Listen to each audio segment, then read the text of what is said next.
பரிசுத்தமான வேத சத்தியத்தை தியானிக்கும்படியாக தேவன் கொடுத்த பெரிதான கிருபைக்காக நம் ஆண்டவரை ஸ்தோத்திரிப்போமாக.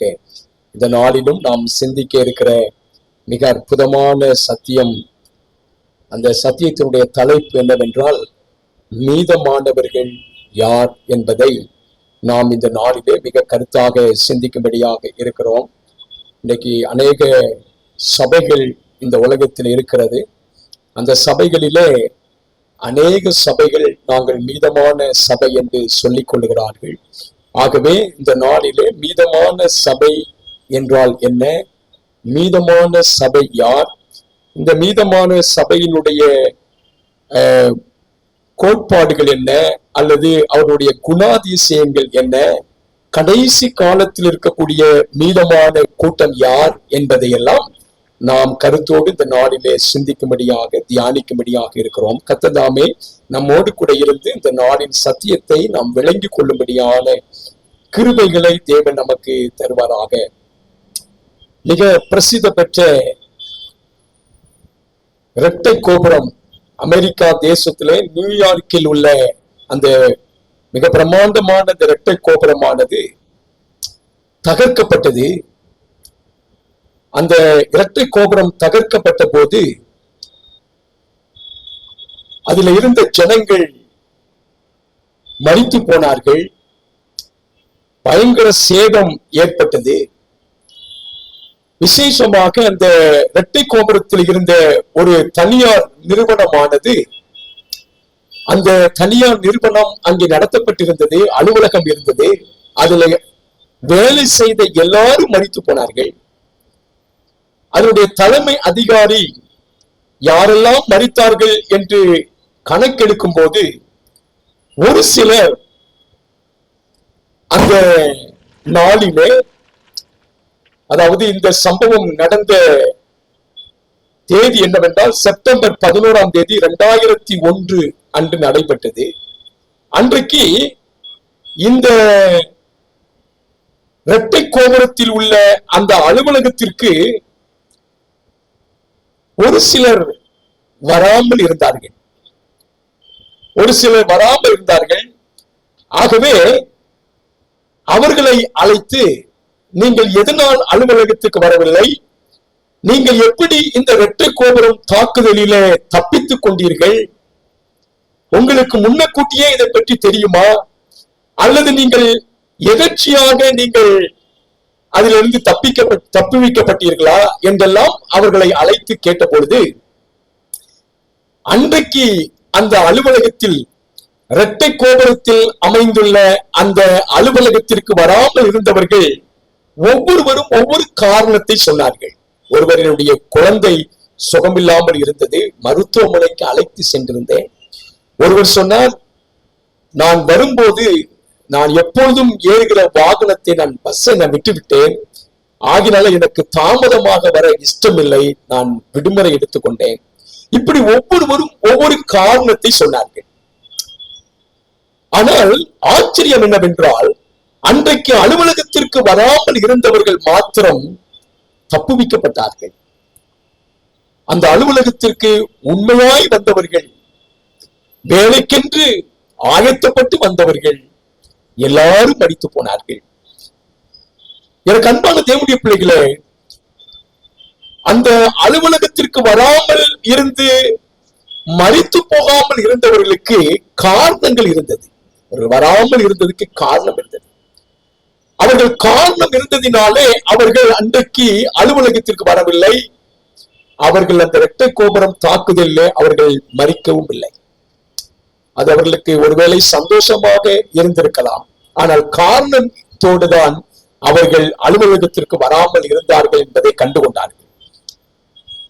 அன்பான தேவனுடைய பிள்ளைகளே, அந்த நாளிலே காப்பாற்றப்பட்டவர்கள் அல்லது அந்த இரட்டை கோபுரம் இடிபாடுக்குள் சிக்காமல் இருந்தவர்கள் ஒரு சிறு கூட்டம், ஒரு சிலர் தான் காப்பாற்றப்பட்டார்கள். அவர்கள் காப்பாற்றப்பட்டதற்கு காரணங்கள் இருந்தது. ஆனால் பெரும்பாலானவர்கள், அந்த அலுவலகத்தில் வந்தவர்கள் மரித்து போனார்கள். ஆகவே எனக்கு அன்பான தேவனுடைய பிள்ளைகளே, இந்த நாளில விசேஷ விதமாக பரிசுத்த வேதாகமத்திலே கர்த்தர் ஒரு சிலரை அறிந்து வைத்திருக்கிறார். யாரை அவர் அறிந்து வைத்திருக்கிறார்? எதற்காக அவர்களை அறிந்து வைத்திருக்கிறார்?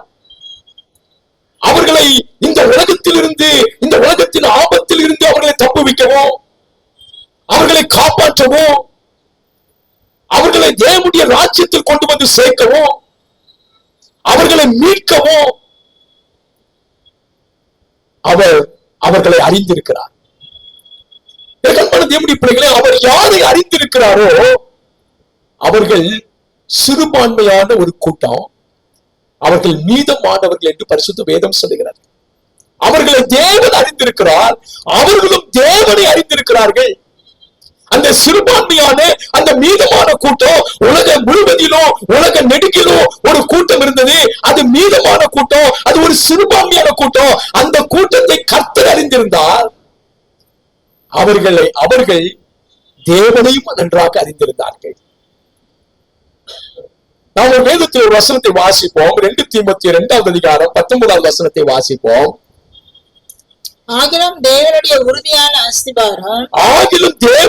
உறுதியான அஸ்திபாரம் நிலைத்திருக்கிறது. கர்த்தர் தம்முடையவர்களை அறிவார் என்பதும், நல்ல கவனிங்க, கர்த்தர் தம்முடையவர்களை அறிவார் என்பதும், கிறிஸ்துவின் நாமத்தை சொல்லுகிற எவனும் அநியாயத்தை விட்டு விலக கடவன் என்பதோ அதற்கு முத்திரையாய் இருக்கிறது. பரிசுத்த வேதாகமத்திலே பவுலார் சொல்லுகிறார், கர்த்தர் தம்முடையவர்களை அறிவார். கர்த்தர் தம்முடையவர்களை அறிவார். அவன் நன்றாக தம்முடையவர்களை அறிந்திருக்கிறார். தம்முடையவர்கள் யார்? அவன் நம்மை அறிந்து கொள்வதற்கு காரணம் என்ன? தம்முடையவர்கள் என்றால் ஒரு மீதமான கூட்டம். அவர்களை கர்த்தர் அறிவார். அவர்களும் கர்த்தரை அறிந்திருக்கிறார்கள். என்னாகமம் 16வது அதிகாரத்தை நாம் திருப்பிக் கொள்வோம்.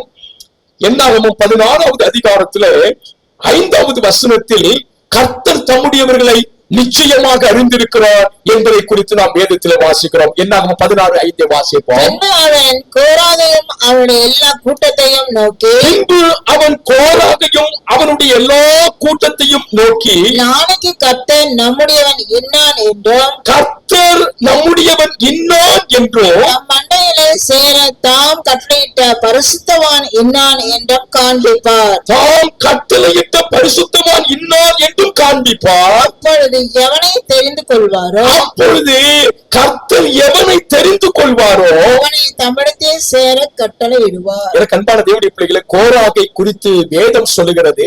கோராகும் அவனுடைய கூட்டத்தாரும் மோசேக்கும் தேவனுக்கும் எதிராக இருந்த போது பரிசுத்த வேதம் சொல்லுகிறது, கர்த்தர் சொல்லுகிறார், நாளைக்கு கர்த்தர் தம்முடையவன் இன்னார் என்று. தேவனுடையவர்கள் யார் என்று கர்த்தர் அறிவார். தேவனுடையவர்கள் யார் என்பவர்களை கர்த்தர் இந்த உலகத்திற்கு காட்டுவார். மீதமான ஒரு கூட்டத்தை இந்த உலகத்தின் ஜனங்கள் அறிவார்கள். அன்றைக்கு கோராகு அவருடைய கூட்டத்தார் சொன்னார்கள், நாங்களும் இஸ்ரவேல் ஜனம் என்று சொன்னார்கள். ஆனால் கர்த்தர் சொன்னார், நாளைக்கு தம்முடையவன் இன்னான் என்று அறிவார்கள். யார் அறிவார்கள்? கோராகின் கூட்டத்தார் அறிவார்கள். இஸ்ரவேல் ஜனத்தார் எல்லாரும் அறிவார்கள் யார் தம்முடையவர் என்று. ஆச்சரியமாக இல்லையான கண்பானவர்களே, பரிசுத்த வேதாகமத்திலே யோவான் 10வது அதிகாரத்திலே இயேசு கிறிஸ்து தாமே இவ்விதமாக சொல்லுகிறார். யோவான் 10வது அதிகாரம் 4வது வசனத்தை வாசிப்போம். என்னுடையவைகளை அறிந்தும் என்னுடையவைகளால் அறியப்பட்டும் இருக்கிறேன். நான் என்னுடையவைகளை அறிந்தும் என்னுடையவைகளால் அறியப்பட்டும் இருக்கிறேன். ஆடுகளுக்காக என் ஜீவனையும் கொடுக்கிறேன். அவர்கள் தான் என்னுடைய ஆடுகள். நான் என்னுடையவைகளை அறிந்தும் என்னுடையவைகளால் அறியப்பட்டும் இருக்கிறேன். யார் கர்த்தர் அறிகிற கூட்டம்? கர்த்தர் யாரை அறிந்து வைத்திருக்கிறார் என்று சொன்னார், இந்த உலகத்தில் ஒரு மீதமான கூட்டம் இருப்பார்கள். அந்த மீதமான கூட்டத்தை கர்த்தர் நன்றாக அறிந்து வைத்திருக்கிறார். அவர்களும் அந்த கர்த்தரை நன்றாக அறிந்திருக்கிறார்கள். இன்னைக்கு அன்பான தேவனுடைய பிள்ளைகளே, இந்த உலகத்தில் எத்தனை சபைகள் இருந்தாலும், தேவன் அறிந்திருக்கிற ஒரு சபை, தேவனை நன்றாக அறிந்திருக்கிற ஒரு சபை இருக்கிறது. இன்றைக்கு அதை குறித்து தான் நாம் ஆழமாக சிந்திக்கும்படியாக இருக்கிறோம். தூய ஆவியானவர் நம்முடைய கண்களை திறந்து இந்த நாளிலே சத்தியத்தை புரிந்து கொள்ள கர்த்தர் உதவி செய்வாராக. முதலாவதாக பரிசுத்த வேதாகமத்திலே ஒரு மீதமான கூட்டம் என்றால் ஆதியாகமம் 4வது அதிகாரத்திலே அந்த கூட்டத்தை குறித்து நாம் வேதத்திலே வாசிக்கிறோம். ஒரு மீதமான கூட்டம் வேதத்திலே ஆரம்பத்திலே இருப்பார்கள், கடைசி வரைக்கும் ஒரு மீதமான கூட்டம் இருப்பார்கள். அவர்கள் எல்லா ஜனங்களிலும் வித்தியாசமானவர்களாக இருப்பார்கள். அவர்கள் மீதமான ஒரு கூட்டம் என்று அவர்கள் அழைக்கப்படுகிறார்கள். ஆதியாகமம் 4வது அதிகாரத்திலே முதலாவதாக பரிசுத்த வேதாகமத்திலே இவர்கள் ஏன் மீதமான கூட்டம் என்பதற்கு ஆச்சரியமான அந்த வசனம் நமக்கு சொல்லி தருகிறது. ஆதியாகமம் 4வது அதிகாரம் 26வது வசனத்தை வாசிப்போம். சேத்துக்கும் ஒரு குமாரன் பிறந்தார். சேத்துக்கு ஒரு குமாரன் பிறந்தார். அவனுக்கு ஏனோஸ் என்று பெயரிட்டார். மனுஷர் கர்த்தருடைய நாமத்தை தொழுது கொள்ள ஆரம்பித்தார்கள். இந்த வசனத்தில் தான் பரிசுத்த வேதாகமத்திலே இந்த இடத்தில் தான் முதலாவதாக கர்த்தருடைய நாமத்தை தொழுது கொள்ள ஆரம்பித்த ஒரு கூட்டம் இருக்கிறது. கர்த்தருடைய நாமத்தை தொழுது கொள்ளுகிற ஒரு கூட்டம் மீதமான கூட்டமாகத்தான் இருக்க முடியும். ஆதாம் ஏவாளுக்கு பிற்பாடு, காயின் ஆபேலுக்கு பிற்பாடு, சேத் என்கிற அந்த குடும்பத்தில் வந்த சேத்தினுடைய பிள்ளைகள், சேத்தினுடைய பிள்ளைகளும் கர்த்தரை தொழுது கொள்ள ஆரம்பித்தார்கள். கர்த்தருடைய நாமத்தை தொழுது கொள்ள ஆரம்பித்தார்கள் என்று வேதம் சொல்லுகிறது. அப்படியானால் முதலாவதாக பரிசுத்த வேதாகமத்திலே ஒரு மீதமான கூட்டம், கர்த்தரை தொழுது கொள்ளுகிற கூட்டம், கர்த்தருடைய நாமத்தை தொழுது கொள்ளுகிற கூட்டம். அவர்கள் யார் என்றால் அவர்கள் சேத்தினுடைய குமாரர்களும் அவருடைய பிள்ளைகளும் ஆண்டவரை தொழுது கொண்டார்கள்.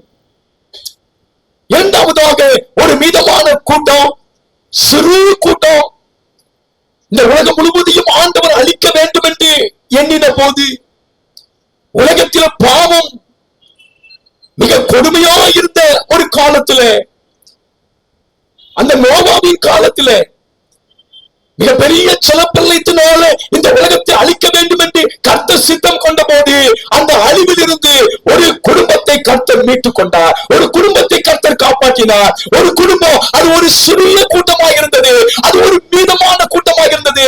ஏனென்றால் ஒரு பெரும்பான்மையான கூட்டம் வெளியிலே மரித்து போனது. ஒரு சிறிய கூட்டம் பேழைக்குள்ளே சென்று அவர்கள் தங்களுடைய ஜீவனை காத்துக் கொண்டார்கள். பரிசுத்த வேதத்தில் வாசிக்கிறோம். ஆதியாகமம் 7வது அதிகாரம் 1வது வசனத்தை வாசிப்போம்.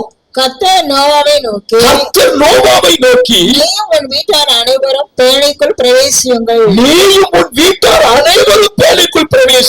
இந்த சந்ததியில் உன்னை எனக்கு முன்பாக நீதிமானாக கண்டேன். இந்த சந்ததியில அந்த காலத்திலே, அந்த நாட்களிலே இருந்த உலகத்திலே நோவாவையும் நோவா குடும்பத்தையும் ஆண்டவன் நீதிமானாக கண்டார். நோவா தேவனுக்கு கீழ்ப்படிந்தார். நோவா குடும்பத்தார் தேவனுடைய கண்களுக்கு கிருபை கிடைத்தவர்களாக இருந்தார்கள். கர்த்தர் சொன்னபடியே ஒரு பேழையை கட்டினார்கள். அந்த பேழைக்குள் அவர் சொன்னபடியே அவர்கள் பிரவேசித்தார்கள். கொஞ்சம் கூட தாமதிக்கவே இல்லை. எந்த நேரத்திலே அந்த பேழைக்குள் பிரவேசிக்க வேண்டுமோ அந்த நேரத்திலே அவர்கள் பிரவேசித்தார்கள். எந்த நேரத்திலே அந்த பேழையுடைய கதவு அடைக்கப்பட்டதோ அந்த நேரத்தை அவர்கள் அறிந்திருந்தார்கள், அவர்கள் கவனித்திருந்தார்கள். ஆனால் மற்றவர்களோ,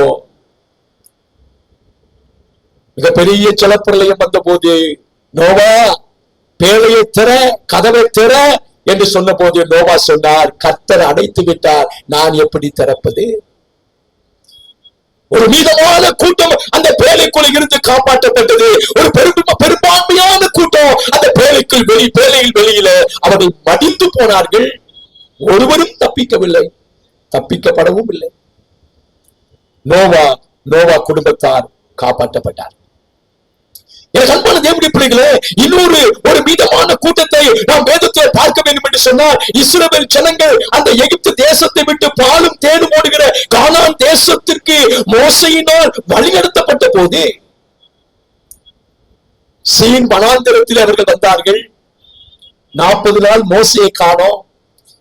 மோசே அந்த சீனாய் மலைக்கு மேல ஆண்டவருடைய உடன்படிக்கையை வாங்கி வரும்படியாக அவர் மேலே அழைத்து செல்லப்பட்டார். மோசே தேவனோடு கூட 40 நாள் இரவும் பகலும் புசியாமலும் குடியாமலும் இருந்து கர்த்தருடைய கட்டளைகளையும் நியமங்களையும் அவர் தேவனிடத்திலிருந்து வாங்கி கொண்டு வந்தார். அந்த நேரத்திலே கீழே இஸ்ரவேல் ஜனங்கள் மோசேக்கு என்ன ஆயிற்று என்று தெரியவில்லை. ஆகவே நம்மை நடத்துவதற்கு ஒரு கடவுள் வேண்டும் என்று சொல்லி அவர்கள் என்ன செய்தார்கள்? பரிசுத்த வேதத்திலே எனக்கு அன்பானவர்களே நாம் அதை குறித்து வாசிக்கிறோம். அவர்கள் ஒரு கண்ணுக்குட்டியை செய்தார்கள். அந்த கண்ணுக்குட்டி தான் எங்களை இஸ்ரவேல் அந்த எகிப்து தேசத்திலிருந்து வழிநடத்தி வந்தது என்று சொல்லி அந்த கண்ணுக்குட்டிக்கு முன்பாக வணக்கம் செலுத்தி ஆராதனை பண்ணி துதி பண்ணி இது கர்த்தருக்கு பண்டிகை என்று சொல்லி அங்கே கர்த்தருக்கு ஒரு கொண்டாட்டம் என்று சொல்லி அந்த பொன்னால் செய்யப்பட்ட சுரூபத்தை அவர்கள் கொண்டாடி கொண்டிருக்கிற நேரத்தில் ஒரே ஒரு கூட்டத்தார் அன்றைக்கு அவர்கள் அதற்கு வணக்கம் செலுத்தவில்லை. அவர்கள் அதை தொழுது கொள்ளவில்லை. அந்த குடும்பத்தார் யார்? அந்த கோத்திரத்தார் யார்? அவர்கள் மீதமானவர்கள். இஸ்ரவேல் ஜனத்திலே அவர்கள் மீதமானவர்களாக இருந்தார்கள். எல்லாரும் அந்த கண்ணுக்குட்டியை தொழுது கொண்டிருக்கும் பொழுது இந்த ஒரு கூட்டம் மாத்திரம், இந்த ஒரு கோத்திரம் மாத்திரம் அந்த கண்ணுக்குட்டியை தொழுது கொள்ளவில்லையே. காரணம் என்ன? அவர்கள் மீதமானவர்கள். யாத்திரை 32 அதிகாரம் 26வது வசனத்தை வாசிப்போம். பாளையத்தின் வாசலில் நின்று கர்த்தருடைய பட்சத்தில் இருக்கிறவர்கள் யார்? கர்த்தருடைய பட்சத்தில் நிற்கிறவர்கள் யார்? அவர்கள் என்னிடத்தில் சேர கடவர்கள். அவர்கள் என்னிடத்தில் சேர கடவார்கள் என்றார். அப்பொழுது லேவியின் புத்திரர் எல்லாரும் அவனிடத்தில் கூடி வந்தார்கள். கர்த்தரிடத்தில் சேர்கிறவன் யார்? கர்த்தருக்காக நிற்கிறவர்கள் யார் என்று இஸ்ரவேல் ஜனத்திற்கு ஒரு அழைப்பு கொடுத்த போது அத்தனை இஸ்ரவேல் ஜனத்திற்கு மத்தியிலே லேவி கோத்திரம் மாத்திரமே கர்த்தருக்கு முன்பாக கர்த்தருடைய பட்சத்தில் வந்து நின்றார்கள்.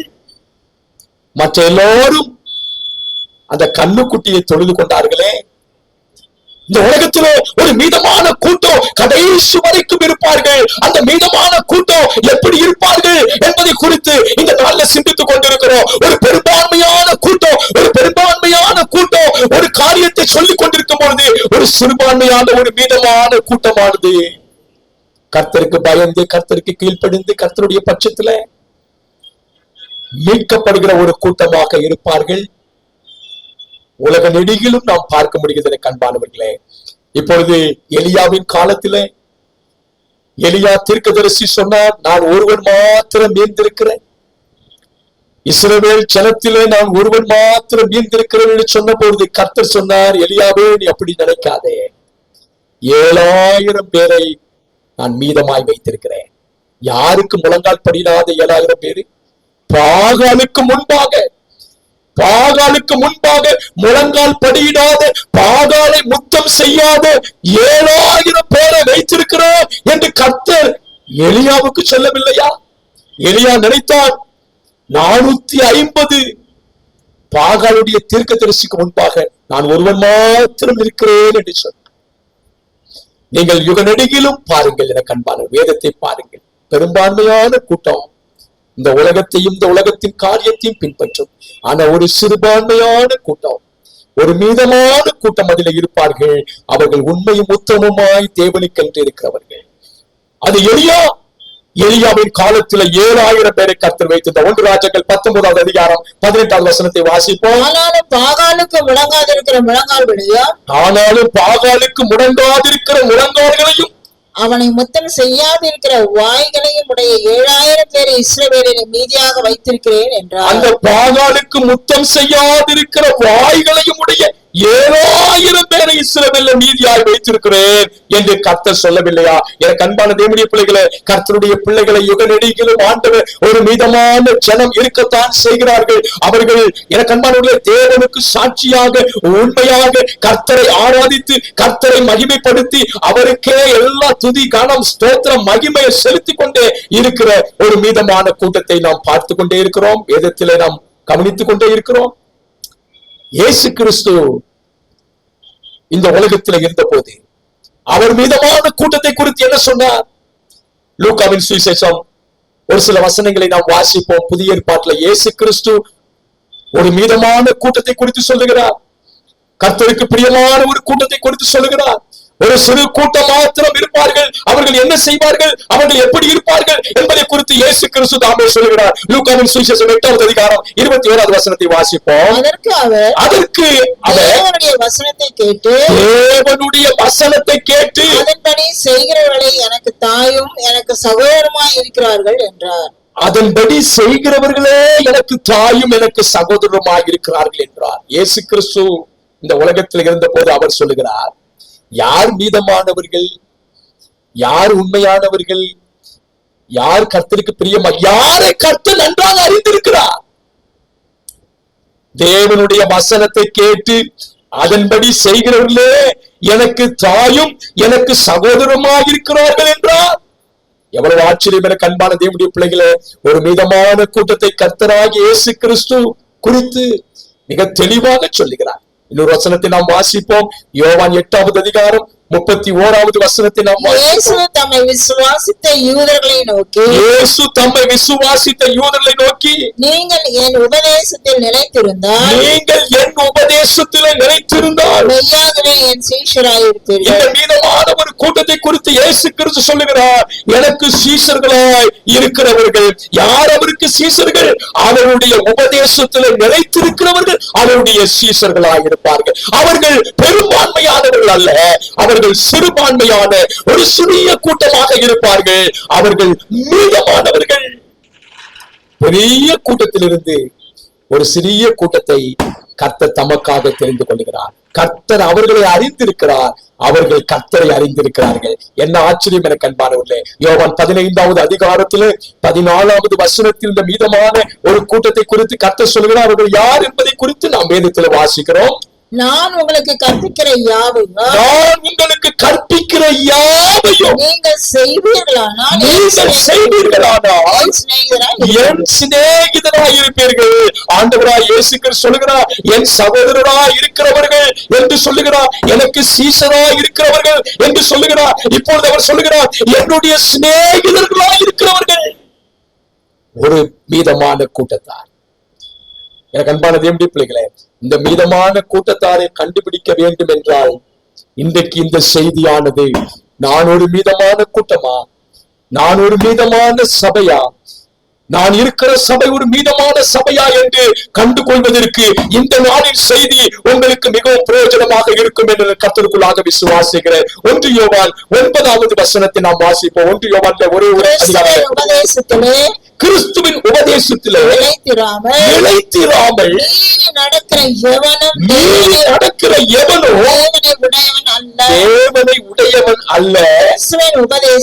கிறிஸ்துவின் உபதேசத்திலே நிலைத்திருக்கிறவனோ குமாரனையும் உடையவன், பிதாவையும் குமாரனையும் உடையவனாய் இருக்கிறார். ஒரு மீதமான கூட்டம் என்று சொன்னார், கிறிஸ்துவினுடைய உபதேசத்திலே அவர்கள் நிலைத்திருக்க வேண்டும். அப்படி நிலைத்திருக்கிறவர்கள் மாத்திரமே பிதாவையும் குமாரனையும் உடையவர்களாக இருக்கிறார்கள். ஆம், எனக்கு அன்பான தேவனுடைய பிள்ளைகளே, இன்னும் ஆழமாக இந்த மீதமான ஒரு கூட்டத்தை குறித்து நாம் சிந்திக்கும்படியாக இருக்கிறோம். எனக்கு அன்பான இந்த உலகத்தில எத்தனை கிறிஸ்தவ ஸ்தாபனங்கள் இருக்கிறது என்று நான் கொஞ்சம் ஆராய்ந்து பார்த்தபோது 45,000 கிறிஸ்தவ ஸ்தாபனங்கள் இருக்கிறது. 45,000 கிறிஸ்தவ ஸ்தாபனங்கள். இவர்களிலே அநேகர் நாங்கள் மீதமானவர்கள், நாங்கள் தான் கர்த்தரால் தெரிந்து கொள்ளப்பட்டவர்கள், நாங்கள் தான் பரலோகத்தில் இருப்போம், நாங்கள் அவரோடு கூட பரலோகத்தில் இருப்போம் என்று சொல்லுகிற கிறிஸ்தவ ஸ்தாபனங்கள் இருக்கிறது. 45,000 கிறிஸ்தவ ஸ்தாபனங்கள் என்றால் நமக்கு தலையே சுட்டிவிடும் போல இருக்கிறது. இத்தனை ஸ்தாபனமும் கிறிஸ்துவை பற்றி கொண்டு கிறிஸ்துவை உடையவர்கள் என்று சொல்லி நாங்கள் மீதமான ஒரு கூட்டம் என்று சொல்வார்களானால் உண்மையான மீதமான கூட்டத்தை கண்டுபிடிப்பது எவ்வளவு அவசியமாயிருக்கிறது, எவ்வளவு முக்கியமாயிருக்கிறது. ஆகவே கண்பார்களே, முதலாவது நாம் ஒரு மீதமான கூட்டத்தை குறித்து வேதத்திலே ஆதியாகமத்திலே இருந்து அவரை தொழுது கொள்ளுகிற, அவருடைய நாமத்தை தொழுது கொள்ளுகிற, எந்த காரியத்திற்கும் முழங்கால் இடாத, முத்தமிடாத ஒரு விசேஷமான கூட்டத்தை ஆண்டவர் இக நெடுகிலும் வைத்திருந்தார். ஒரு மீதமான கூட்டத்தை ஆண்டவர் எதை வைத்து சொல்லுகிறார் என்றால், கர்த்தரை தொழுது கொள்வதில் தான் ஒரு மீதமான கூட்டம் இருக்கிறது. கர்த்தரை தொழுது கொள்வதில் தான் ஒரு மீதமான கூட்டத்தின் அடையாளமாக இருக்கிறது. இப்பொழுது நீங்கள் அறிந்து கொள்ள வேண்டும், எனக்கு ஆரம்பத்திலிருந்து நான் சொன்ன ஒவ்வொரு காரியத்தை நீங்கள் கவனித்து பார்ப்பீர்கள். ஆனால் கர்த்தருக்கு வணக்கத்தை செலுத்துகிறவர்கள், கர்த்தரை தொழுது கொள்ளுகிறவர்கள் யுக நெடுகிலும் ஒரு மீதமான கூட்டமாக இருந்திருக்கிறார்கள். அதுல எந்த விதமான சந்தேகமும் ஐயப்பாடும் இல்லை. அவர் யாரை அறிந்திருக்கிறார்? மீதமானவர்கள் யார்? இந்த மீதமானவர்கள் குறித்து வேதம் சொல்கிறது, அவர்கள் தான் அவருடைய சம்பத்து, அவருடைய சுதந்திரம். தேவனுடைய சுதந்திரம் யார் என்றால், இந்த 45,000 ஸ்தாபனங்கள் இருந்தாலும், கிறிஸ்தவ ஸ்தாபனங்கள் இருந்தாலும், அன்பானவர்களே, மீதமானவர்களை குறித்து வேதம் சொல்கிறது, அவர்கள் தேவனுடைய சம்பத்து, சொத்து, அவருடைய சுதந்திரம். ரோமர் 13வது அதிகாரத்திலே 3வது வசனத்தை வாசிப்போம். கர்த்தாவே, உம்முடைய தீர்க்கதரிசிகளை அவர்கள் கொலை செய்து உம்முடைய பலிபீடங்களை இடித்து போட்டார்கள். நான் ஒருவன் மாத்திரம் மீதியாய் இருக்கிறேன். பிராணனையும் வாங்க தேடுகிறார்களே என்று இஸ்ரவேலுக்கு விரோதமாய் விண்ணப்பம் பண்ணின போது, இஸ்ரவேலுக்கு விரோதமாக பழைய ஏற்பாட்டு காலத்திலே விண்ணப்பம் பண்ணின எலியா தீர்க்கதரிசி குறித்து இங்க சொல்லப்பட்டிருக்கிறது. விண்ணப்பம் பண்ணின போது 14வது வசனத்தை வாசிப்போம்.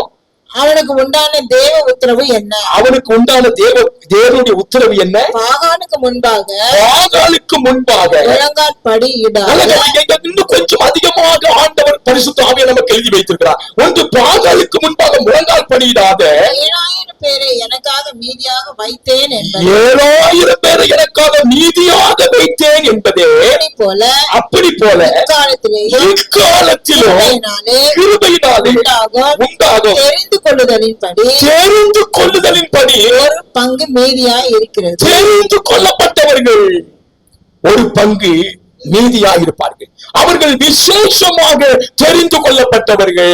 அன்பான தேவனுடைய பிள்ளைகளே, நன்றாக நீங்கள் கவனிக்க வேண்டும். கர்த்தர் தம்முடையவர்களை அறிவார். அவர்கள் தம்மால் தெரிந்து கொள்ளப்பட்டவர் என்பதை குறித்து நாம் பரிசுத்த வேதத்திலே வாசிக்கிறோம். இப்பொழுது 2 ராஜாக்கள் 21வது அதிகாரத்திலே இந்த மீதமான கூட்டத்தை குறித்து அவருடைய சுதந்திரம், அவருடைய சம்பத்து என்று அவர் சொல்லுவதை நாம் வேதத்தில் வாசி. 2 ராஜாக்கள் 21வது அதிகாரம் 14வது வசனத்தை அவர்கள் தங்கள் பிதாக்கள் எகிப்திலிருந்து புறப்பட்ட நாள் முதற்கொண்டு தங்கள் பிதாக்கள் எகிப்தில் இருந்து புறப்பட்ட நாள் முதல் கொண்டு இந்நாள் வரைக்கும் பார்வைக்கு பொல்லாப்பானதை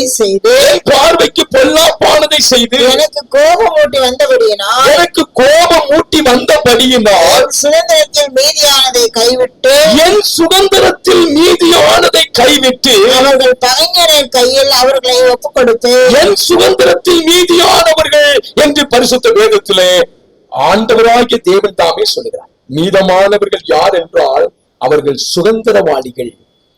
அவர்கள் தேவனுடைய சம்பத்தாக இருக்கிறார்கள், சொத்தாக இருக்கிறார்கள். அப்படியானால் அவர்களை எப்படி ஆண்டவர் அறிவார்? அவர்களை எப்படி கர்த்தர் கவனிக்கிறார்? அவர்களுக்கு எந்த சேதம் வராம அவர்களுக்கு ஆண்டவர் எல்லா விதமான பாதுகாப்பையும் கொடுத்து கடைசி காலத்திலும் கூட ஒரு மீதமான கூட்டம் இருக்கத்தான் போகிறார்கள். அந்த மீதமான கூட்டம் யார் என்பதைத்தான் இன்றைக்கு நாம் பரிசுத்த வேதத்திலே நாம் சிந்தித்துக் கொண்டிருக்கிறோம். ஏசாயா 10வது அதிகாரம் 20வது வசனத்தை வாசிப்போம். அக்காலத்திலே இஸ்ரவேலில் மீதியானவர்களோ யாக்கோபின் வம்சத்தில் தப்பினவர்களோ ஒருபோதும் தங்களை அடித்தவனை சார்ந்து கொள்ளாமல் இஸ்ரவேலின் பரிசுத்தராகிய கர்த்தரையே உண்மையாய் சார்ந்து கொள்வார்கள். கர்த்தரை மாத்திரம் உண்மையாய் அவர்கள் சார்ந்து கொள்வார்கள். எனக்கு அன்பான ஒரு மீதமான கூட்டத்தை குறித்து நாம் வேதத்தில் வாசிக்கிறோம். அவர்கள் மீதியா இருக்கிறவர்கள், அவர்கள் கர்த்தரை சார்ந்திருப்பார்கள். கர்த்தர் அவர்களை காப்பாற்றி, அவர்களை போஷித்து, அவர்களை பராமரித்து, அவர்களை வழிநடத்தி, அவர்களை அறிகிற, அவர்கள் தேவனை அறிந்திருக்கிறவர்களாகவும் காணப்படுவார்கள். ஆம், எனக்கு அன்பான தேவனுடைய பிள்ளைகளே, அநேக வசனங்கள் இருக்கிறது. 45,000 கிறிஸ்தவ ஸ்தாபனங்கள் இந்த உலகத்தில் முழுவதிலும் இருந்தாலும் மீதமான ஒரு சபை இருக்கத்தான் செய்கிறது. அந்த மீதமான சபையை குறித்து நாம் வெளிப்படுத்தின தீர்க்கதரிசன புத்தகத்திலே, எனக்கு அன்பான 2வது அதிகாரத்திலே, இந்த 2-3 அதிகாரத்திலே எத்தனை திரளான சபைகள் இருந்தாலும் மீதமான சபைக்கு அடையாளம் இருக்கிறது. மீதமான சபையை குறித்து கர்த்தருடைய வேதம் சொல்லுகிறது. அது கிறிஸ்துவுக்கு பிற்பாடு, நான் கிறிஸ்து வரைக்கும் ஆண்டவர் மீதமான ஒரு சபையை குறித்து அவர் சொல்லிக் கொண்டே வந்தார். இப்பொழுது கிறிஸ்துவுக்கு பிற்பாடு, கிறிஸ்துவுக்கு பின்பு எபேசு சபையை குறித்து வெளிப்படுத்த 2வது அதிகாரத்தில் வாசிக்கிறோம். எபேசு சபை கிறிஸ்துவுக்கு பின் 31 100 வரைக்கும் அந்த சபை இருந்தது. அந்த சபையை குறித்து நீங்கள் தயவு செய்து வெளிப்படுத்த 2வது அதிகாரத்தையும் 3வது அதிகாரத்தையும் நீங்கள் தெளிவாக நீங்கள் வாசிப்பீர்களானால், இந்த கிறிஸ்துவுக்கு பின் 31 இருந்து 100 வரைக்கும் இந்த எபேசு சபை ஒரு மீதமான சபையாக, அந்த சபை ஒரு அன்புள்ள சபையாக, ஒரு ஐக்கியமுள்ள சபையாக, கர்த்தருடைய வேத சத்தியத்தை, கர்த்தருடைய உபதேசத்தை உலகமெங்கிலும் எடுத்து செல்லுகிற ஒரு சபையாக எபேசு சபை காணப்பட்டது. 2வது ஒரு சபை சிமர்னா சபை என்று வெளிப்படுத்த 2வது அதிகாரத்துல வாசிக்கிறோம். கிறிஸ்துவுக்கு 100 இருந்து 313 வரைக்கும் இந்த சபையினுடைய காலம் இருக்கிறது.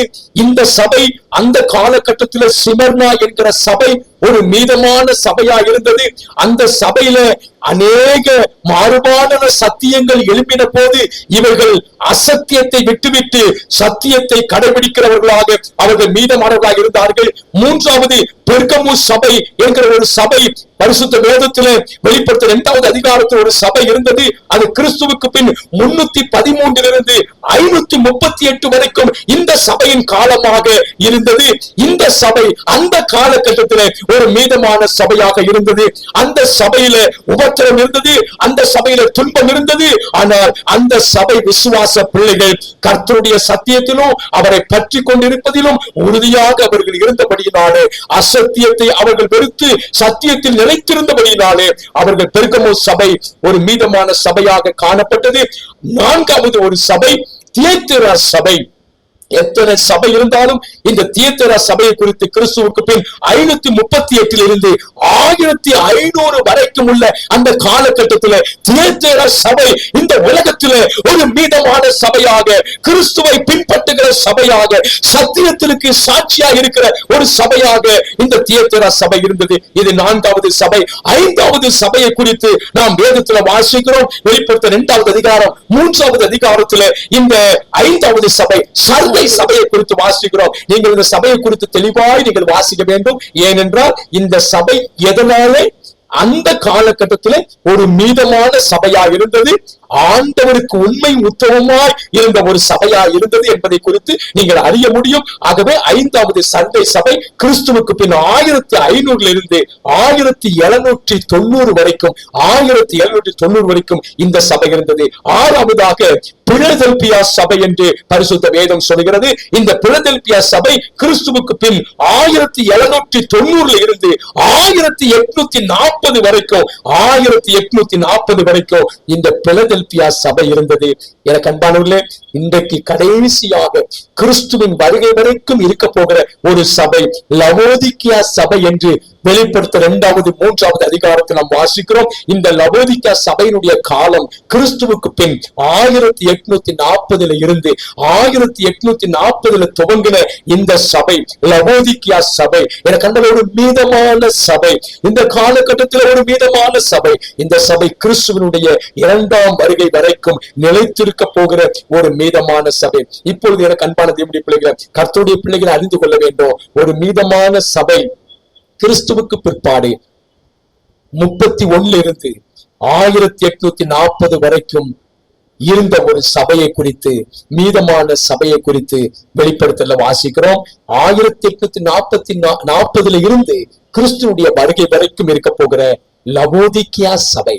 லவோதிக்கியா சபை ஒரு மீதமான சபை என்று அழைக்கப்படுகிற லவோதிக்கியா சபை. இன்றைக்கு இந்த லவோதிக்கியா சபை யார்? இன்றைக்கு 45,000 சபை ஸ்தாபனங்கள் இருந்தாலும் இந்த லவோதிக்கியா அல்லது மீதமான சபை அல்லது கர்த்தர் அறிந்திருக்கிற சபை, கர்த்தரை நன்றாக அறிந்து வைத்திருக்கிற சபை என்ன?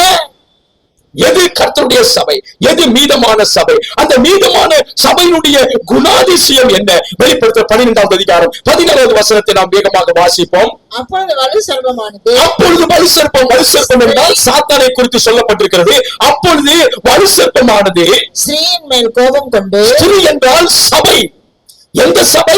எந்த சபை மேல் வலு சர்ப்பம் கோபமாக இருக்கிறார்? எந்த சபை மேல் அவன் கோபமாக இருக்க வேண்டும்? இந்த மீதமான சபை மேல. எந்த சபை மீதமான சபை? லவோதிக்கியா சபை. 1840க்கு பிற்பாடு தோன்றின சபை, மீதமான சபை, லவோதிக்கியா சபை. இந்த சபை மேல சாத்தான் ரொம்ப கோபமா இருக்கிறான். எதுக்காக இந்த சபை மேல கோபமா இருக்கிறான்? நான் சொன்ன இந்த 7 சபை மேலையும் சாத்தான் கோபமாக தான் இருக்கிறான். ஆனா கடைசியா இயேசு கிறிஸ்து வருகைக்கு முன்பாக இருக்கிற ஒரு சபை லவோதிக்கியா சபை.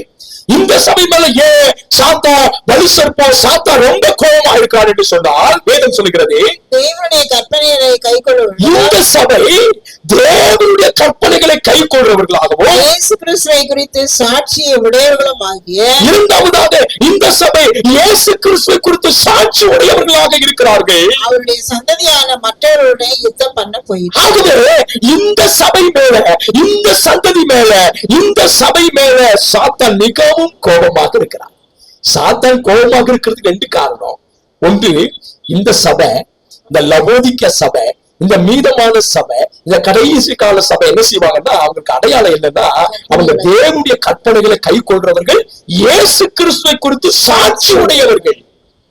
இப்பொழுது எனக்கு அன்பான தேவனுடைய பிள்ளைகளே, தேவனுடைய பிள்ளைகளுக்கு அடையாளமாக சொல்லப்பட்டிருக்கிற, குணமாக சொல்லப்பட்டிருக்கிற அவர்கள் எப்படி இருப்பார்கள் என்று சொன்னால், அவர்கள் தேவனுடைய கற்பனைகளை கை கொண்டவர்களாக இருப்பார்கள்.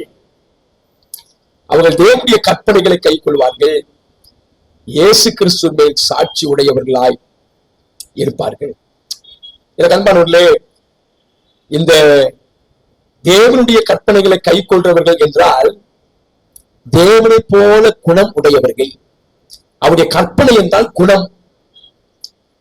யாத்திராம் 20வது அதிகாரத்திலே 10 கட்டளைகளை தேவன் தம்முடைய ஜனத்தின் பிள்ளைகளுக்கு எழுதி கொடுத்தார். அந்த 10 கட்டளைகளும் அவருடைய குணம்.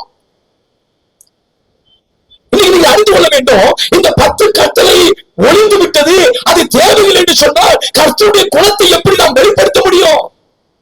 இந்த 10 கட்டளைகளும் அவருடைய குணத்தை சுட்டி காட்டுகிறது. அவர் எப்படி இருக்கிறார் என்பதை சுட்டி காட்டுகிறது. அவர் எவ்வளவு அன்புள்ளவராக இருக்கிறார் என்பதை சுட்டி காட்டுகிறது. தேவன் அன்பாகவே இருக்கிறார் என்பதற்கு அடையாளம் என்னவென்றால், அவர் இந்த 10 கட்டளை நமக்கு கொடுத்திருக்கிறார்.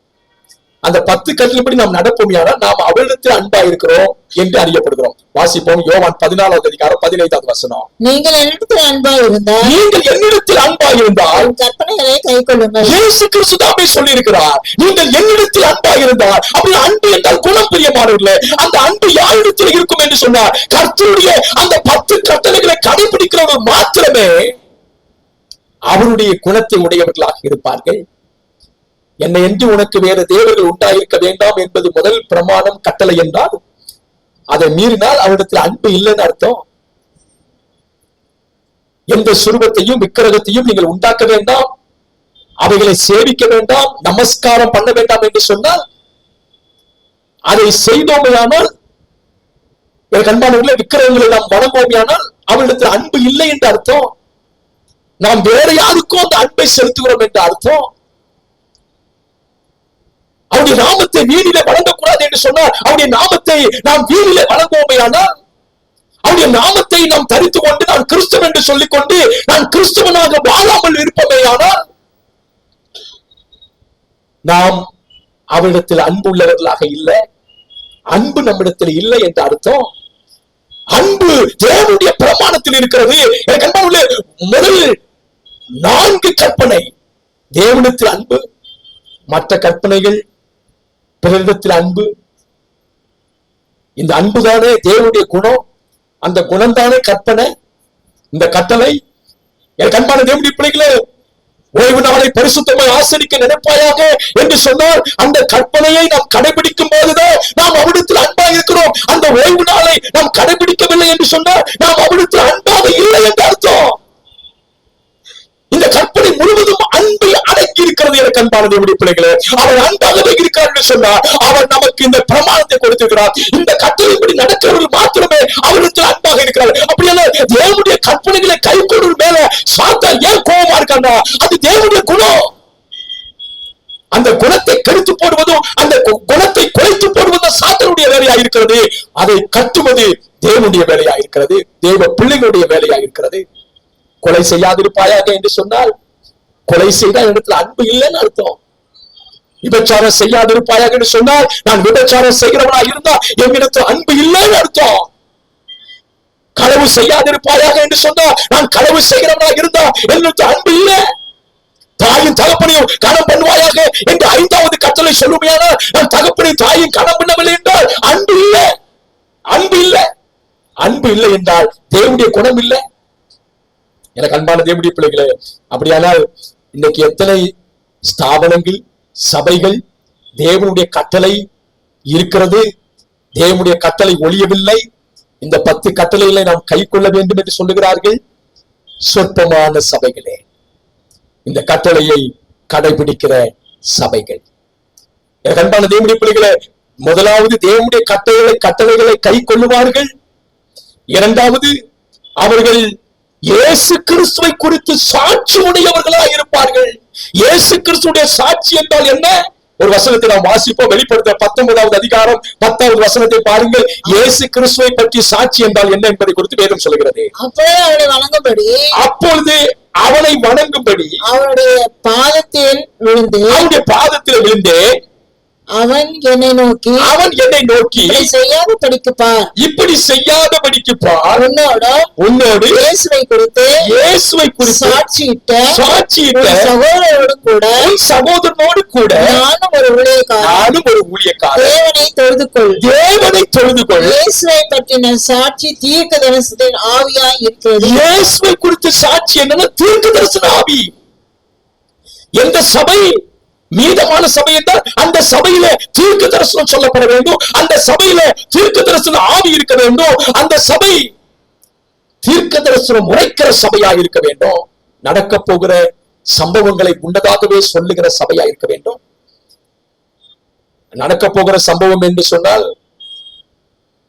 விசுவாசிகளுக்கு என்ன நடக்க போகுது என்பது அல்ல, இந்த உலகத்திற்கு என்ன நடக்க போகிறது, கிறிஸ்துவின் வருகைக்கு முன்பாக என்னென்ன நடக்கும், ஆண்டவருடைய வருகை எவ்வளவு துரிதமாக இருக்கிறது என்பதை கணித்து சொல்லுகிற, வேதத்தில் இருந்து தீர்க்க தரிசனத்தை உரைக்கிற, இதுக்கு முன்பாக நடந்ததையும் இதுக்கு பிற்பாடு நடக்க போகிற சரித்திரத்தையும் சபை சொல்ல வேண்டும். அந்த சபை ஒரு மீதமான சபை. அப்படியானால் எனக்கு இயேசு கிறிஸ்துவை பற்றி சாட்சி என்ன? தீர்க்க தரிசன ஆவி இருக்க வேண்டும். ஒரு சபை தீர்க்க தரிசனத்தை கட்டப்பட்டிருக்க வேண்டும். ஒரு சபை கற்பனையின் மேல் கட்டப்பட்டிருக்க வேண்டும். இந்த கட்டளையின் மேலும் இந்த தீர்க்க தரிசனம் மேல் கட்டப்பட்ட சபை மீதமான சபையா இருக்க முடியும். நீங்கள் செல்லுகிற சபை, நீங்கள் இருக்கிற சபை, நீங்க ஆராதிக்கிற சபை தேவனுடைய கட்டளைகளை உயர்த்தி பிடிக்கிறதா என்று கவனித்து பார்க்க வேண்டும். தேவனுடைய கட்டளைகளில் ஏதாவது ஒரு கட்டளையை அவர்கள் தவறி இருக்கிறார்களா என்பதை கவனித்து பார்க்க வேண்டும். மீதமான சபைக்கு அடையாளம். இரண்டாவது, அந்த சபையிலே வேதத்தின்படி வேதத்தில் உள்ள மறைபொருட்களை வெளிப்படுத்துகிறார்களா என்பதை நீங்கள் ஆராய்ந்து பார்க்க வேண்டும். எந்த சபை வேதத்தில் உள்ள வெளிப்பாட்டை, வேதத்தில் உள்ள ரகசியங்களை, தீர்க்க தரிசனங்களை விளக்கி சொல்லுகிறார்களோ அந்த சபை மீதமான சபையாக இருக்க முடியும். அந்த சபை லவோதிக்கா சபை. அந்த சபையை கர்த்தர் அறிவார். அந்த சபையின் மக்கள் தேவனை அறிவார்கள். எனக்கு மிகவும் ஆச்சரியமா இருக்கிறது. எனக்கு அன்பான தேவனுடைய பிள்ளைகளே, இப்பொழுது இந்த சபையை குறித்து இன்னொரு அடையாளம் சொல்லப்பட்டிருக்கிறது. இந்த சபை உலகம் முழுவதும் இருப்பார்கள். இந்த சபை உலகம் முழுவதிலும் என்ன செய்வார்கள் என்பதை குறித்து வேதம் சொல்ல வெளிப்படுத்துற 14வது அதிகாரம் 6வது வசனத்தை வாசிப்போம். பின்பு வேறொரு தூதன் வானத்தின் மத்தியிலே பறக்க கண்டு பின்பு வேறொரு தூதன் வானத்தின் மத்தியில் பறக்க கண்டு அவன் பூமியில் வாசம் பண்ணுகிற சகல ஜாதிகளுக்கும் கோத்திரத்தாருக்கும் பாஷைக்காரருக்கும் ஜனக்கூட்டத்தாருக்கும் அறிவிக்கத்தக்கதாக சுவிசேஷ உடையவனாயிருந்து இந்த சபை ஒரு நித்திய சுவிசேஷத்தை உடைய ஒரு சபையா இருக்க வேண்டும். அந்த சபை ஒரு சாதாரணமான சபை அல்ல. உலகம் முழுவதற்கும் உள்ள எல்லா கோத்திரத்தாருக்கும், எல்லா ஜாதியாருக்கும், எல்லா பாஷைக்காரருக்கும், எந்த பாஷை பேசுறதா இருந்தாலும் அந்த பாஷைக்காரருக்கு நித்திய சுவிசேஷத்தை அறிவிக்கிற ஒரு சபையாக இருக்க வேண்டும். உலகம் முழுவதிலும் இந்த சபை இருக்க வேண்டும். பாருங்க கண்பான தேவனுடைய பிள்ளைகளே, நீங்க இருக்கிற சபை உலகம் முழுவதும் இருக்கிறதா? நீங்க இருக்கிற சபை கர்த்தருடைய கட்டளைகளை உயர்த்தி பிடிக்கிறதா? நீங்க இருக்கிற சபை தீர்க்கதரிசன ஆவி இருக்கிறதா? யோசித்து பாருங்கள். ஒரு சபையை தேர்ந்தெடுப்பதற்கு முன்பதாக ஒரு சபையில விசுவாசியா இருக்க வேண்டும் என்று சொன்னால் அந்த சபை ஒரு மீதமான சபையா இருக்க வேண்டும் என்றால் அந்த சபையினுடைய குணம் என்ன, அந்த சபையில் இருக்கக்கூடிய காரியம் என்ன நன்றாக தேவனுடைய பிள்ளைகள் அறிந்திருக்க வேண்டும். அந்த சபை உலகம் முழுவதும் உள்ள எல்லா ஜனத்தாருக்கும், ஜாதியாருக்கும், பாஷைக்காரருக்கும் அறிவிக்கத்தக்க சுவிசேஷம் உடையவர்களாக இருக்க வேண்டும். என்ன சுவிசேஷம்? என்னத்தை அறிவிக்க வேண்டும்? வெளிப்படுத்தல் 14வது அதிகாரம் 6வது வசனத்தை வாசிப்போம். வானத்தின் மத்தியில் பறக்க கண்டு அவர்கள் சொல்லுகிற தூது என்ன? முதல் தூது முத்தூது உடையவர்களாக இருப்பார். 3 தூதை உலகமெங்கிலும் உள்ள ஜனங்களுக்கு அறிவிக்கிறவர்கள் மீதமான திருச்சபை. அந்த முத்தூதை குறித்து வெளிப்படுத்தல் 14வது அதிகாரம் 6வது வசனத்தில் இருந்து வாசிக்கிறோம். நாம் இருக்கின்ற வேகமாக வாசிப்போம். பின்பு வேறொரு தூதன் வானத்தின் மத்தியில் பறக்க கண்டு அவன் பூமியில் வாசம் பண்ணுகிற சகல ஜாதிகளுக்கும்,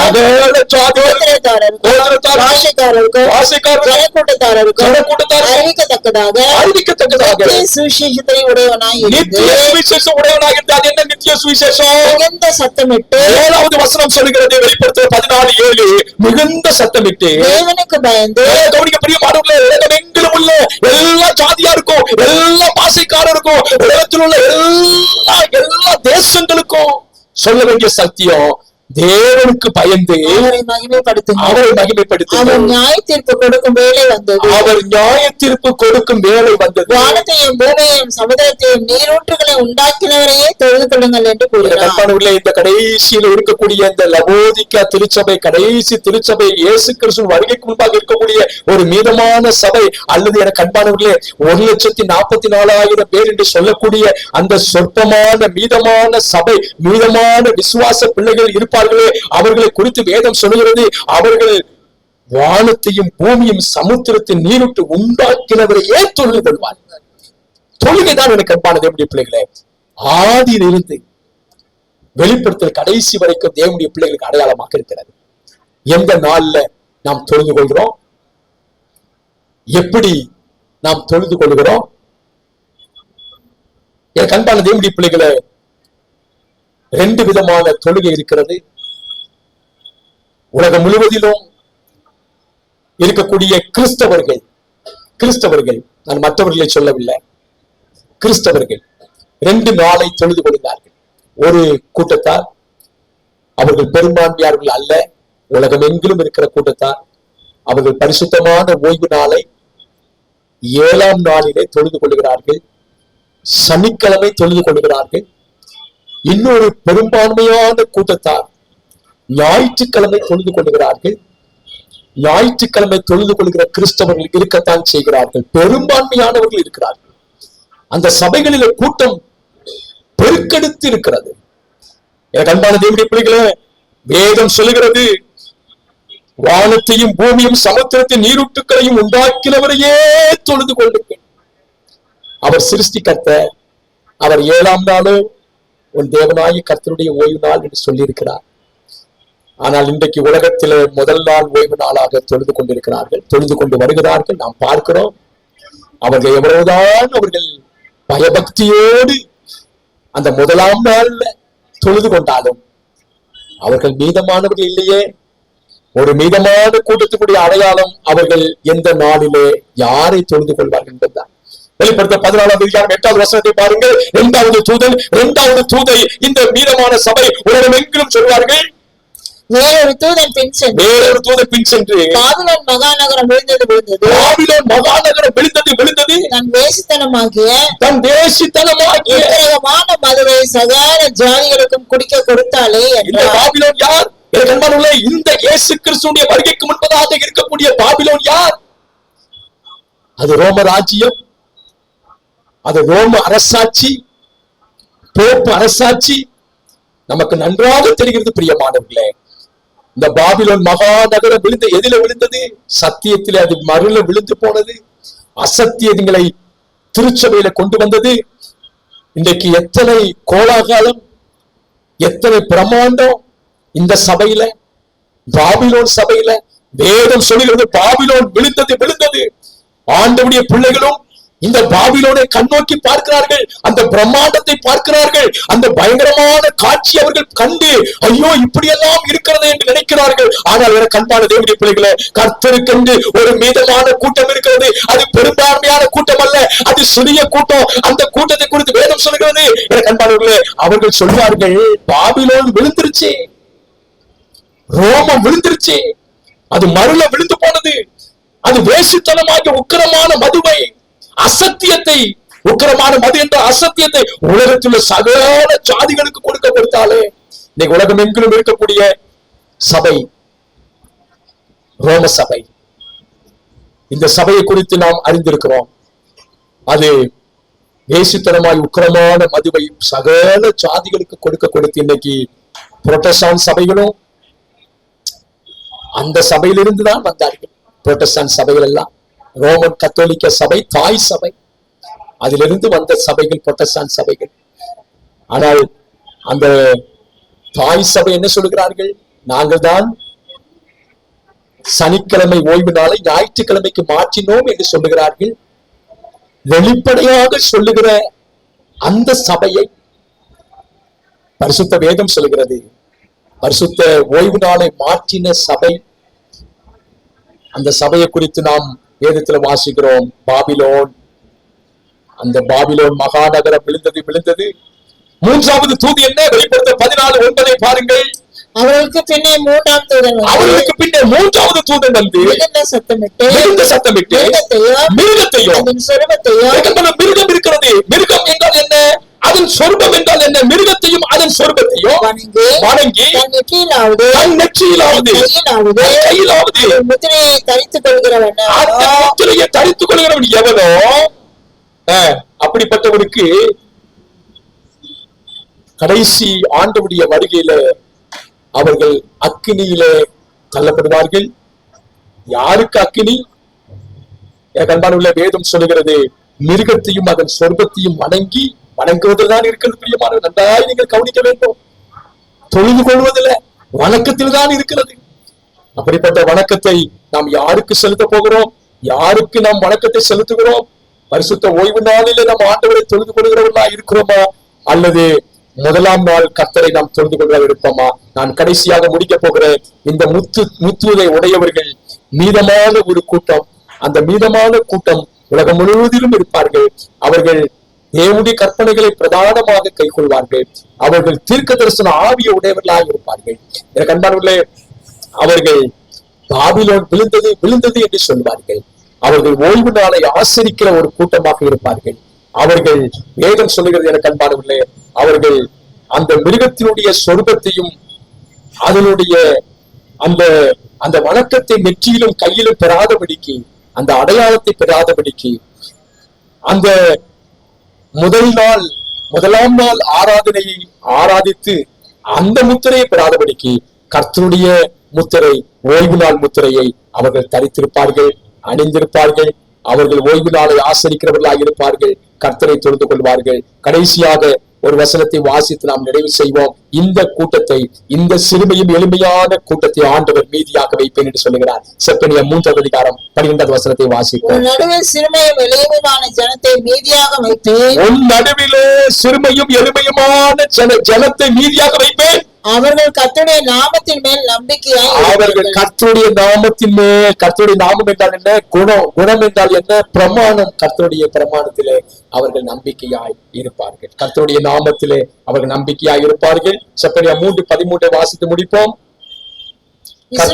இஸ்ரவேலில் மீதியானவர்கள் அநியாயம் செய்வதில்லை. இஸ்ரவேலில் மீதியானவர்கள் அநியாயம் செய்வதில்லை. அவர்கள் பொய் பேசுவதும் இல்லை. அவர்கள் பொய் பேசுவதும் இல்லை. வஞ்சக நாவு அவர்கள் வாயில் கண்டுபிடிக்கப்படுவதும் இல்லை. வஞ்சக நாவு அவருடைய வாயில் கண்டுபிடிப்பதும் இல்லை. அவர்கள் தங்களை காயப்படுத்துவார் இல்லாமல் புசித்து படுத்துக் கொள்வார். கர்த்தர் எவ்வளவு பாதுகாப்பை இந்த மீதமான கூட்டத்தை கொடுக்க போகிறார். எனக்கு அன்பானவர்களே, பரிசுத்த வேதம் சொல்லுகிறது, இந்த மீதமான கூட்டத்தை கொடுத்து அவன் அப்பம் அவனுக்கு கொடுக்கப்படும், அவன் தண்ணீர் அவனுக்கு நிச்சயமாய் கிடைக்கும். ஒரு மீதமான கூட்டத்தை ஆண்டவர் கிறிஸ்துவின் வருகைக்கு முன்பாக வைக்கிறார். உலகம் எங்கிலும் இருக்கிறது கர்த்தருடைய பிள்ளைகள். எனக்கு அன்பானவர்களே, அந்த மீதமான கூட்டம் இன்றைக்கு நீங்கள் கண்டுபிடிக்க வேண்டும் என்றால் அது ஒரே ஒரு சபையை மாத்திரம் தான் சுட்டி காட்டுகிறது. உலகமெங்கிலும் உள்ள சபை, உலகமெங்கிலும் முத்துவதை எடுத்து செல்கிற சபை, அது செவன்த் டே அட்வென்டிஸ்ட் திருச்சபை. இந்த திருச்சபையில் இருக்கிற தேவனுடைய பிள்ளைகள் 1,44,000 பேராக மீதியான ஒரு கூட்டமாக கிறிஸ்துவின் வருகையில் நிலைத்திருக்க போகிறார்கள். அவர்கள் உயிரோடு இருக்கிற பரிசுத்தவான்களாக இருப்பார்கள். அவர்கள் தான் மீட்கப்பட்ட கூட்டத்திலே இருப்பார்கள். இந்த செவன்த் டே அட்வென்டிஸ்ட் திருச்சபை உலகம் முழுவதிலும் இருக்கிறது. இந்த செவன்த் டே அட்வென்டிஸ்ட் திருச்சபை அவர்களுடைய ஓய்வு நாளை உண்மையாய் கடைபிடிக்கிறது. இந்த செவன்த் டே அட்வென்டிஸ்ட் திருச்சபை தேவனுடைய 10 கட்டளைப்படி நடக்கிற சபையாக, 10 கட்டளையை போதிக்கிற சபையாக, கர்த்தருடைய பரிசுத்தமான ஓய்வு நாளை ஆசரிக்கிற சபையாக, உலகம் எங்கிலும் இருக்கிற மக்களுக்கு, சகல ஜாதியாருக்கும் தேசத்தாருக்கும் பாபிலோன் விழுந்தது என்று தைரியமாய் சொல்லுகிற ஒரு கூட்டம். அவர்களுக்கு என்ன உபத்திரம் வந்தாலும், என்ன பிரச்சனை வந்தாலும் அவர்கள் நிலைத்திருக்கிற ஒரு கூட்டமாய் கர்த்தர் அவர்களை காப்பாற்றுவார். கர்த்தர் அவர்களை மீதியாக வைத்திருக்கிறார். அந்த எலியாவை போல நான் ஒரு மாத்திரம் மீந்திருக்கேன் என்று சொன்ன போது கர்த்தர் சொன்னார், 7,000 பேரை வைத்திருக்கிறேன் என்று சொன்னார். எவ்வளவு ஆச்சரியம் என கண்பானது எப்படி பிடிக்கல. அப்படிப்பட்ட அந்த மிதமான கூட்டத்தை இந்த கடைசி நாட்கள் அப்படி வருகைக்கு முன்பதாக கர்த்தர் வைத்திருக்கிறார். அந்த கூட்டத்தில் நீங்கள் நாங்கள் இருக்கும்படியாக நம்மை ஆண்டவருக்கு ஒப்பு கொடுப்போம், உண்மையாயிருப்போம். கர்த்தர் நம்மை ஆசீர்வதிப்பாராக. God bless you. கர்த்தர் நம்மோடு இருப்பாராக. ஆமென்.